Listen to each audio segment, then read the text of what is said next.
કે ત્યાં અમને ચોર સાબિત કરવામાં આવે છે. અમે ક્યારે સાખી નથી લેવાના. જે લોકોએ અમને ચોર કીધા છે, આવનાર દિવસમાં એનો જવાબ પણ એ લોકોએ આપવો પડશે, એનો ખુલાસો પણ એ લોકોએ કરવો પડશે. ઘણા પોલીસ અધિકારીઓ આપણા સમાજના છે, એમને પણ હું આજના મંચ પરથી કહું છું, તે દિવસે કેવડિયા જતા વચ્ચે નાકા આવશે ને, તો તમે જાણો ને તમારું કામ જાણે. આદિવાસી સમાજ અંગ્રેજો સામે પણ ઝૂક્યો નથી. આજે બે દિવસ પહેલાની ઘટના છે. કેવડિયા ખાતે બે યુવાનોને જયેશભાઈ સાનાભાઈ તડવી, સંજયભાઈ ગજેન્દ્રભાઈ તડવી ઢોરમાર મારવામાં આવે છે. આખી રાત કપડા ઉતારીને બાંધીને ઢોરમાર મારવામાં આવ્યો. અને બીજા દિવસે એફઆઈઆર માં પણ એમના મજૂરોને રજૂ કરવામાં આવ્યા. અને દુઃખ અમને ત્યારે થયું કે પોલીસ અધિકારીઓ એ યુવાનો મરણ થયા છતાંય એવું સ્ટેટમેન્ટ આપ્યું કે આ યુવાનો અહીંયા ચોરી કરવા માટે આવ્યા હતા. શું આદિવાસીઓ ચોર છે?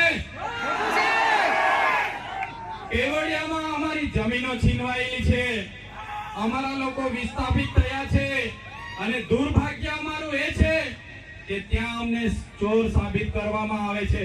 અમે ક્યારે સાખી નથી લેવાના. જે લોકોએ અમને ચોર કીધા છે, આવનાર દિવસમાં એનો જવાબ પણ એ લોકોએ આપવો પડશે, એનો ખુલાસો પણ એ લોકોએ કરવો પડશે. 13 તારીખે 5 દિવસનું બેસણું કેવડિયા ખાતે એ લોકોનું રાખ્યું છે એમના પરિવારોએ. ત્યારે એ લોકોની આપવીતી જોઈને, એ યુવાનોને જે રીતે મારવામાં આવ્યા એ જોઈને ખરેખર એટલી બેરહેમીથી આદિવાસી યુવાનો પર અત્યાચારો થયા છે. ત્યારે આ 13 તારીખે આજના મંચ પરથી તમને આહવાન કરું છું, કેવડિયા વાળા એકલા નથી, એમની સાથે ડેડિયાપાડાના લોકો પણ છે.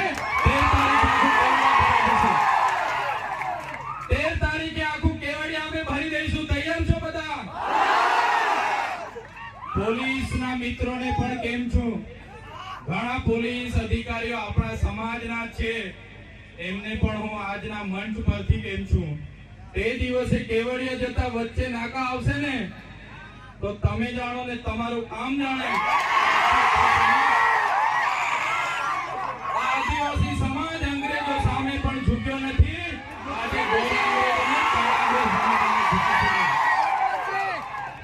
આજના મંચ પરથી જે રીતે નાગા લોકોનું નાગાલેન્ડ બન્યું, મરાઠાઓનું મહારાષ્ટ્ર બન્યું, ગુજરાતીઓનું ગુજરાત બન્યું, તેલુગુ લોકોનું તેલંગાણા બન્યું, તમિલ લોકોનું તમિલનાડુ બન્યું, એવી જ રીતે અમને ભીલોને અલગ ભીલ પ્રદેશનું 29મું રાજ્ય મળ્યું.